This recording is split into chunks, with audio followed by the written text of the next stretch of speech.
So the big main topic of the week. Yeah. Topic of the week, right?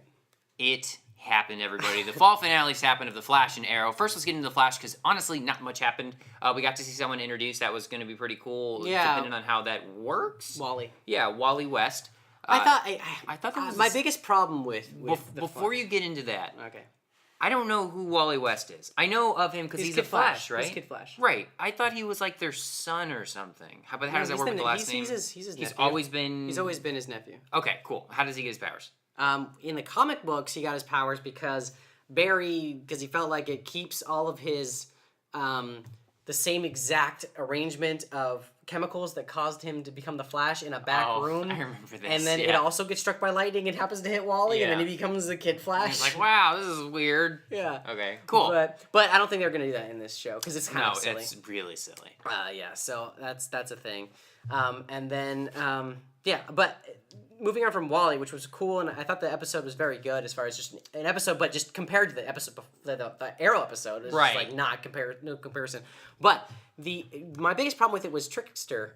Mark Hamill was being too jokery. Like, Trickster isn't the Joker. He was mean. And he was basically the Joker. Yeah, the whole premise was that the Trickster had put bombs inside of children's toy boxes. Which is a Joker thing to boxes. do. Yeah, and it wasn't really about trying to kill the children. It was more about trying to really kill the Flash. Kill the Flash. Not even just kill the Flash. Like, rip him apart and use his pieces of his body in stockings and stuff. Like, his words he was using.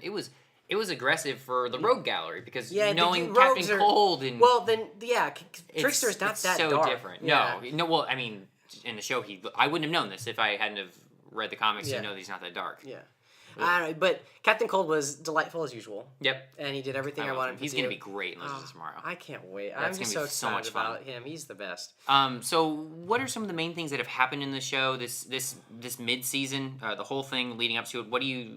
Obviously the main character Zoom, the main bad guy. Yeah. And he wants to make the Flash, but everyone wants to make the Flash better to better themselves. Right, but you got to remember Zoom. I'm not saying you have to remember because you know this, but like for Zoom, he gets his powers from the people he kills, isn't it? I don't know. He's stealing Speed Force. I'm pretty sure that's probably there was a character like that you taught me about when we first learned about Flash. And the first issue of this whole show was that there was a character that when he would kill the other Speed Forces, the other Flashes from the other dimensions, the other worlds, he would get more and more powerful. Yeah. And so that I'm teaching you. How is this happening? And so that's what's going to happen. Right. And so that's what's going to happen with this Flash. It's literally Hansel and Gretel, where he's being fattened up the berry, and then he's going to, if he would have been killed, and then that would have made Zoom. He's going to take his Speed Force. Yeah, it would have made Zoom the fastest of the fastest. But he can't really. I think that's kind of my problem with. But how is he going to? Or maybe he will, and Flashpoint will happen. How can he run fast enough to make Flashpoint happen if he has no powers? Because he gets his powers from lightning bolts, like in Flashpoint. Think about it. Oh, so he loses his powers. Yeah. Wait, what if? Okay, so all right, that's fair. So what if he tied when he got Thomas Wayne, right, to make him have his powers again. He gets the same set of chemicals, and then Wally's in part of the explosion too, and that's how Wally gets his powers. See? Okay, Chris, you figured it out. Flashpoint. We know how the end is going to happen. Done. So what did you guys think about the Flash? I mean, were there any? Actually, let's do this. Favorite Flash villain this season so far? For me? Yep. New or old? Grodd. Dang, that's going to go with Grodd. Actually, I want to go with the Shark. He was in it for King Shark? He was in it for 15 seconds. Voiced by David Hayter, the voice of Solid Snake. That was cool. I was like, wow, that is a budget. Like, you guys have the money to do that. Yeah, what's funny is rewatching that.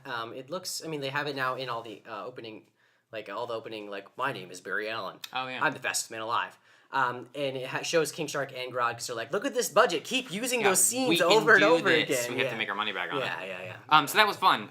So we gotta get to Arrow now. What would you say is your? There's gonna be a weird jump in here. Don't worry about that. Because we're gonna be out of time. We gotta need more time than that. What we gotta do is just press the stop button, press record again. We're good to go. Cut this part out too. I thought about it. All right. I'm getting this out there, so I can even pander. Like, I can just talk a little bit, vamp, just not do anything. Because we're just gonna turn back on anyway. Doesn't matter. They won't know. They're not gonna see any of this. They're stupid.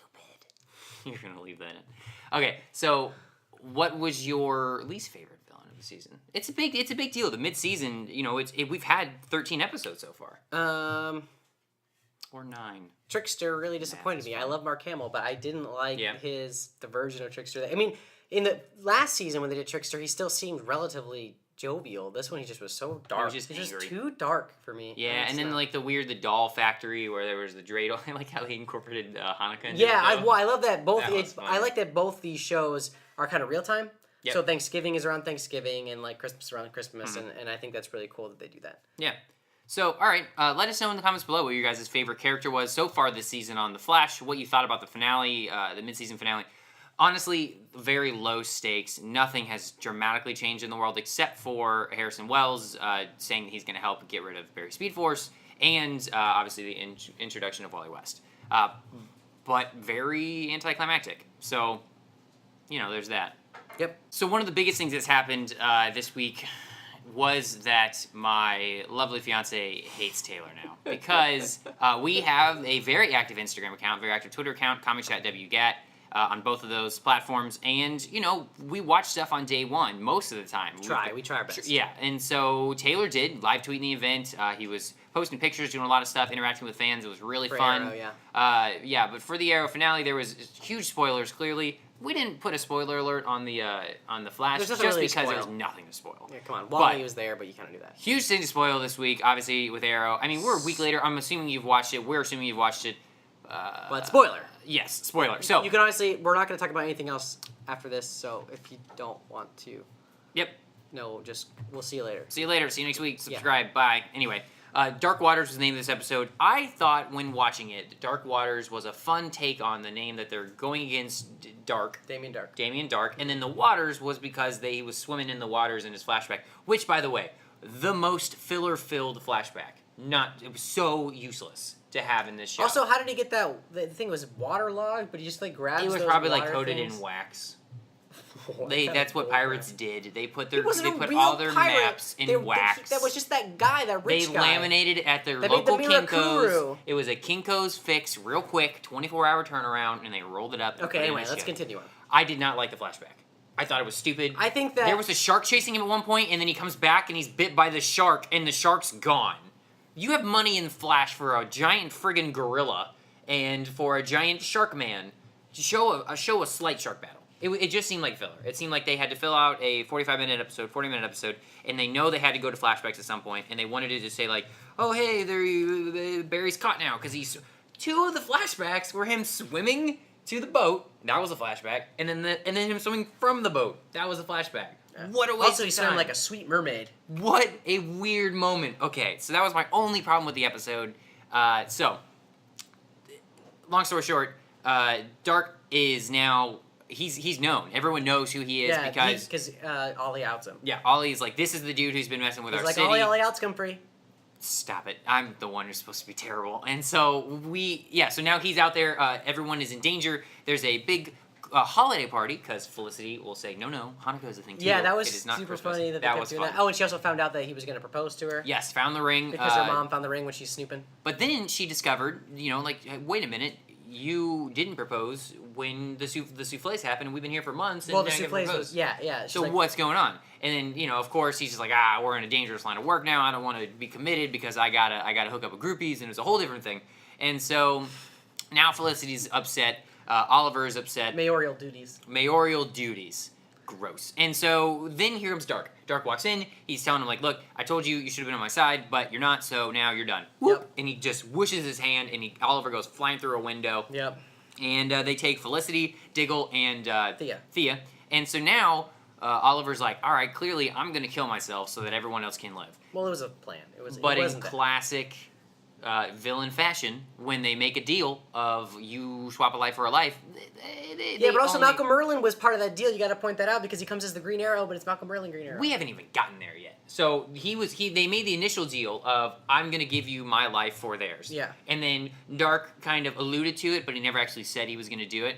And so when he gets there, now Oliver's got the plan set up in motion where he's going to have Merlin's help, and for some reason the League is off today. I know. You know who else is off today? Ray, the Flash, Yeah. Hawkman, Hawkgirl, Cisco, who could have also helped them triangulate the phone thing that they couldn't do, and that's why you did the body swap because oh yeah, so Felicity's gone. You can pick up a damn cell phone and call Cisco and be like, Felicity's in trouble. No one knows Barry, how to do this can computer you help program. Us? Yeah. And, you have Star Labs at our disposal. Wow, I never thought about that. There's the whole, like, they just did a crossover. That's I mean, I weird. understand that, but like that's why I feel sometimes so weird about the crossovers. The way they do them is it's kind of like... Because other times they don't exist. Yeah, because like in the crossover, I mean, they do sometimes. Like, I feel like Season 3 and Season 1 of Flash Arrow were much more like... We're going over there, like happening all the time. Yeah. But where's Ray? At least he's in Arrow universe, and they're not asking. Felicity's been captured. Ray, you want to put on your power suit and help us kick some bad guy ass? Yeah, that was weird. I never thought about that. Okay, so that happened, but we do have Malcolm Merlin. Yay! Dressed as the Arrow from season 3, actually, because he didn't have shoulder. That was pretty cool, though. Yeah. Yeah, it was. He looks fat. That's the thing. Yeah, it was noticeable though because Ollie's so trim, I guess. But it was noticeable. I was like, that's not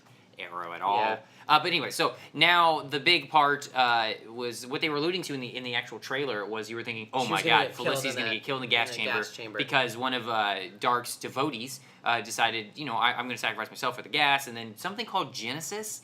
Do you know anything about this? No, it's basically the plot of Batman Begins. Is it? Like, we're going to wipe out the city with a gas that makes everyone crazy and kill each other or whatever. What's the corn have to do with anything? I don't know yet. There were rows and rows of corn. I thought Genesis was about being able to mass produce food, grow things like scientifically, and then Dark is just a bad dude for some reason. They want to make, I mean, I feel like they wanted to somehow make the city, a city where gas killed people, the head of the hive or something. They mentioned that in a couple other episodes. So they're killing everybody so they can whatever master plan they have, whatever. They showed at the end, it's like the end of Indiana Jones where they pan out and there's this giant museum filled with boxes where it's a giant, way too big for this city. Like, this is a giant facility filled with corn. And it's all underground, though. Where is it? Yeah, that's what they said. Oh. They use the moss to figure out how to make oxygen or something. Wait, that's not the point. Picking this apart now. I didn't like. I'm starting not to like this episode at all. None of this made sense. So anyway, the point is that Felicity's in the gas chamber. Felicity's in the gas chamber with Diggle and Thea. Yep. And I really thought that his brother was going to help, but he didn't. Also, I figured because I thought he was going to be like, we need to get a different. At some point, he's going to turn. Is he anything in the comics? I don't know. All right. Diggle and Felicity are now in the comics, but they weren't before the show. No, but his brother. Oh, he wouldn't have a brother. Right. Anyway, that's time travel for you. Anyway, so the thing is, Black Canary shows up because it's her and Malcolm Merlin that are trying to help save the day. And last week we were so angry that she just yelled at the enemies and nothing happened. So this week they decided, you know what? Not once, not twice, but thrice. We are going to make her yell at the glass. But she finally broke the glass, which was great. But she comes out, raw canary cry, and then like literally just everyone looks at her like, what the hell's going on? Well, they were hurt though. They're like, this is mildly uncomfortable. Yeah, they're like, this is kind of annoying, my ears. But they're not like blown away or like anything in the comic books. Like, does that happen? Yeah, the canary cry is literally like a sonic. Like that thing will mess you up. Oh jeez. Yeah. So she screamed a couple times. Cisco needs to turn up the knobs on that thing. And so then she breaks the glass, but she can't obviously do it by herself, even though she has a sonic scream or whatever. She cracks the glass. But the Pied Piper could break the glass, you know? I don't know, whatever. He knows about sonic waves. That's another person that they could have used to help. Yeah, he's kind of like an anti-villain. Anyway, so Oliver has to grab her little baton and break the glass after it's cracked, saves everybody, everyone thinks and you're thinking this is good, but now here's the trouble. Now you're on edge the whole episode. Oh, the whole rest of the episode. Because on the week preview that they showed you, you're thinking, oh, she's gonna die in the gas chamber, she's gonna get hurt in the gas chamber, she's gonna be something that's gonna incapacitate her. And I tweeted it out. I thought that I was like, because I didn't. For some reason, I missed the part that the gas was lethal. I thought it was like it makes you strong, a hive person, like it makes you like not a Mirakuru, but it makes you like a devotee to Damien Dark or something. I was like, if the whole second half of this season is Oliver trying to find a cure for Felicity, Diggle, and Thea to save them from whatever crap this is, I'll be. They did that with Roy. And I was like, this happens. That I'll would be be really weird. Anyway, so they didn't, which I was excited. So now you're tense for the whole episode because now you're worried about how's she gonna get it, what's gonna happen, and so they have a part where they're at the Christmas tree lighting at the port. Is that what it is? Yeah, it's that little whatever, the same lake or whatever. I think it's a port. Okay. So they're there, and then so at that point I'm thinking sniper. Done. Like, Dark is going to snipe her, and that's how it's going to happen. But then, of course, Oliver proposes, shows his love, and you think everything's going great. And then, for some reason, Little Drummer Boy was Little it? Drummer Boy was playing, real and it was a ominous child thing. talking, singing, and you're like no. And Dark walks into his house, and he's got a family, and no one knows. I guess his family has never watched the news, and so they're like, "Hey, hun, you've been back from your business trip in Arizona?" And he's like, "Yep, welcome home, me." And he brings out like a little thing that says Arizona, so he's pretending he's been in Arizona. And so it's his whole different thing, and he's got blood on his collar, and his wife's like, "You crazy kid." And then now, as this is all happening, it's interspliced with Oliver and Felicity being super stoked about being together and in love and going to get married, and then 2 cars stop next to them. And then another car. And then they get out, Godfather style. Open fire on the Just whole thing. machine gun. And I don't know if you noticed this, there was one shot that showed Felicity being shot. No, I saw it. Right in the gut. You're like, and I was like, that no! looks painful. And so Oliver... Because Oliver was covering her, yeah. and then you're like, oh man, Oliver's going to get shot, and then you're like, and then he had to get out because he had to drive the car away, and that's when she got shot. And so you would think one of the biggest things about any mayoral candidate, especially one who's been threatened multiple times and just had someone kidnapped, one, more detail than a limo driver. Had no security detail. I mean, None they probably at all. have bulletproof limos now too, right? You would imagine? Yes, especially Oliver in the CEO of Palmer Technologies. Like, they have money. They have inventions that they can make a fucking flying limo. They can fly them. They can have a jet. I just want to point out they also know a guy who's a giant robot man. There's so much wrong with this episode now. So anyway, it does close with Felicity coughing up blood in Oliver's arms, and now we don't know what's gonna happen. Except, oh wait, we do. Yeah, a trailer for season 2 shows the grave, but it doesn't show the name, and so you're gonna have to assume that she's alive and someone else. She's definitely alive because they showed her. They're not gonna waste a lot of airtime on her in the hospital in the first episode, and then they go, she didn't make it. They're not gonna do that. She's gonna make it. She's gonna be fine. And then it's going to be Detective Lance who dies. Because Detective Lance hasn't gone through enough sacrifices, and he's finally got the love from his daughter. And that's like it could have been that I just thought about and I forgot now. Roy's going to be back this season at some point, too. Yeah, Roy's going to be back. He's making a couple episode appearances. Anyway, okay, so that's that. What? That is that. That is that, everyone. So what did you think of it? Let us know in the comments below. Did you enjoy it? Did you just realize all the things that were wrong with it like we did? And now I don't like it as much. But otherwise, Sorry, Chris. First half of Arrow, quick. Favorite villain so far? If there's only one villain, it's a true question. It's Dark, and he's not that great, but he's got weird powers, and what Thea can make him touch her, and it's uncomfortable. So that is our favorite. Let us know yours, because there's only one. We already know the answer. Write in. Tell them about writing in to us. Yeah, you can write into us at comicchat@cbxcasts.com. Yeah, don't ask me that question. I've never done it before. We actually do get a lot of people that write into us. We don't have a question this week because we wanted to talk so much about the fall finales and how Star Wars Vader Down was so underwhelming. Closing up the show, I'm Chris, that's Taylor. Comic Chat WGAT on Twitter and Instagram. If you like what you see here, make sure you subscribe because we love to do this stuff. We're going to break this episode up into a couple different parts, so make sure you actually go to the full episode, which is right here, because I'll put that link in for you guys. And we are also a growing family of podcasts under the CBX banner. We have Cardboard Box, which is Taylor and Joe. They host about video games. And we also have... And Kyle. And Kyle. Apologies. I've never known that before. I didn't know he was a regular. He's not regular. Kyle. Sorry about that, Kyle. And then we also have Real Retro, which is a great podcast about movies, things that I never thought I would see until I listened to them, and then I thought, okay, I want to watch this now. And they should have a Gremlins episode going up. Yeah, probably won't watch that one, though. But, because they're creepy. They're scary to me. You don't even understand. You've never watched Gremlins. Yeah, you put water on them and they get angry. No, that's not how it works. All right, we put them in a microwave and they get angry. No. Nah, you put them in a freezer and they get angry. No. They just look angry and I don't like them. Yeah, but Mogwais are really cute. Moving on. Have a great show, everyone. What? Have a great episode, everyone. Have a great episode. Have a great week. Have a great Christmas. It's coming up soon. Have a happy end of Hanukkah. You know, have a happy Star Wars. Have a happy, enjoy, if you saw it, tweet at us, Comic Chat WGAT on Twitter, and let us know what you thought about it. I won't be seeing it till January. So, I'm not paying those ticket prices to people. I'm going on student night or like half-price members night on Tuesdays for IMAX. Thanks for watching. Goodbye.